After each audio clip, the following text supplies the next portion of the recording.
gentlemen, this is yet another episode of Another Damn Review Show, because fuck you, you'll watch it. I'm your host, as always, Paul Danino Braun, and today we're going to be discussing Venom.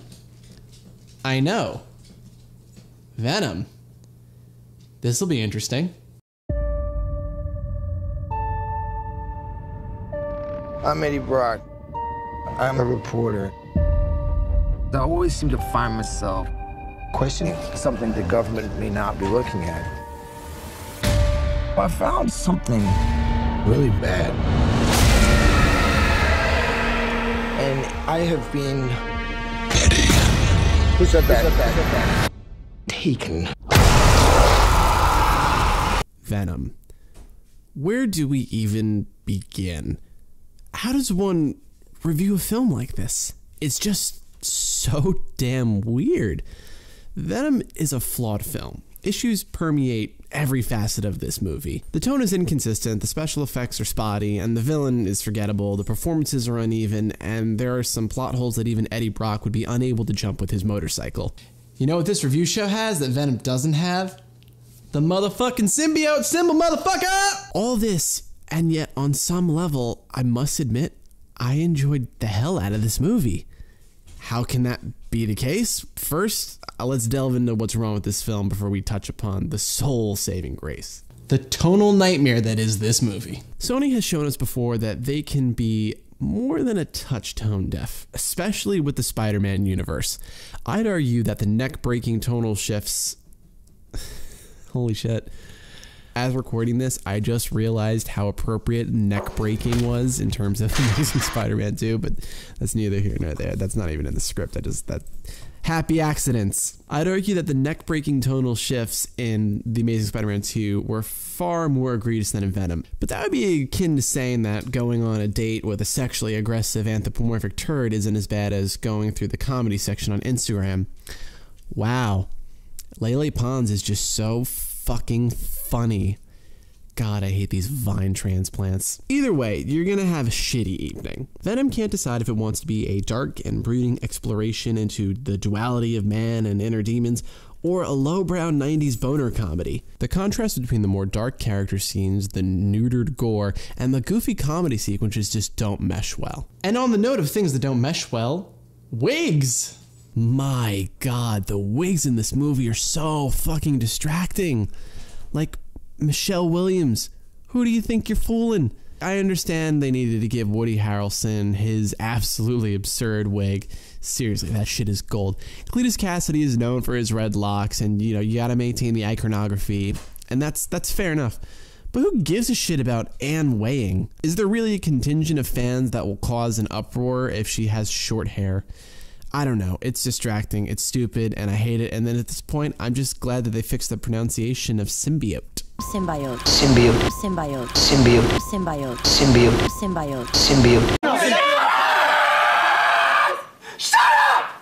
Oh my God, I don't care! The visual effects in this movie are very inconsistent. Some of them look pretty damn good, but there's a grading of quality in this film that runs past serviceable all the way to downright bad. The film's PG-13 rating definitely holds it back. You really get the sense that this was filmed as an R and was cut in post by some sort of studio-mandated bullshit. Not that Sony has the propensity to meddle in its film's productions. Well, there are scenes that aren't in this movie. There are like 30-40 minutes worth of scenes that aren't in this movie. Yeah, your favorite ones. all of them, yeah. Like Ruben Fleischer is known for his stylized and fun R-rated films. I mean, have you seen Zombieland? I can't imagine in a world where Deadpool and Logan exist that he would have any other intention but to make a hard R Venom movie. Venom needed to be an R. I do feel that most of the action sequences were seriously toned down, and it's not a spoiler to say that Venom eats a whole lot of motherfuckers in this movie, and every single time the camera cuts away. Riz Ahmed is an excellent actor and an above satisfactory rapper. Riz MC represent. But he has absolutely nothing to go off of here.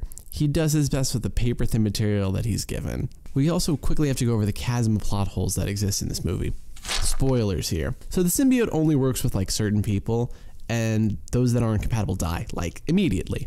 Why does this concept seem to be like abandoned once Eddie gets Venom? In one sequence, Eddie loses Venom, and Anne picks it up and uses her Venom powers to rescue him. So she also made a perfect match with the symbiote, and the puppy that Venom inhabited in the interim was also a perfect match.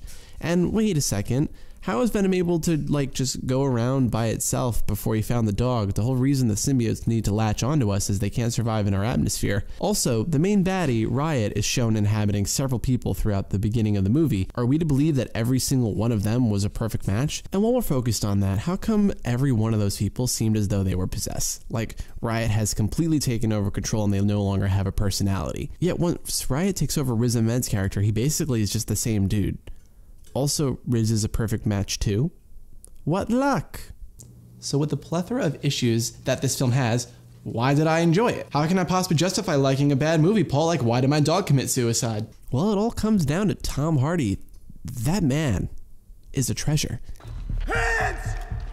You do not want to do this, trust me. Mask! Copy! All right, have it your own way.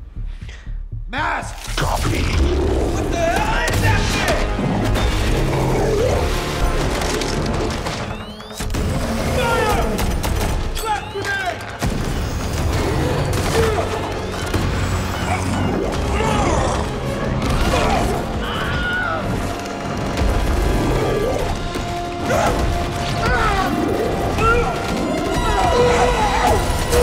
He's just so much fucking fun to watch in this movie. I swear to Christ on ice skates, he is totally bonkers here. Now, let's bite all the heads off, pile them up in the corner. Why would we do that?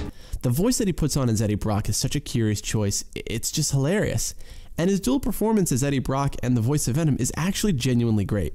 The way he plays off of himself and his comedic timing is really quite commendable. Every decision he makes in this performance is so bizarre and entertaining to watch. And here's the thing, if the primary goal of this film was to entertain, then fuck me, it accomplished that. I thoroughly enjoyed the experience the same way you derive joy from watching a Neil Breen film or Birdemic. This is the reason I get frustrated with the concept of review scores. In summary, I would classify Venom as a guilty pleasure. It's not quite a so bad it's good film. It's deeply flawed, but also entertaining as hell.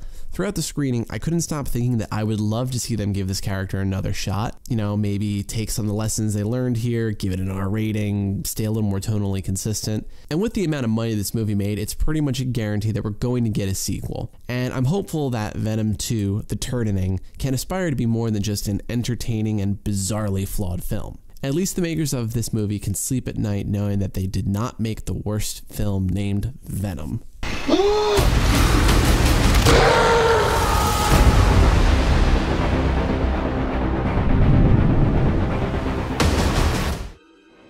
We are thirsty. We are part Nino Broad.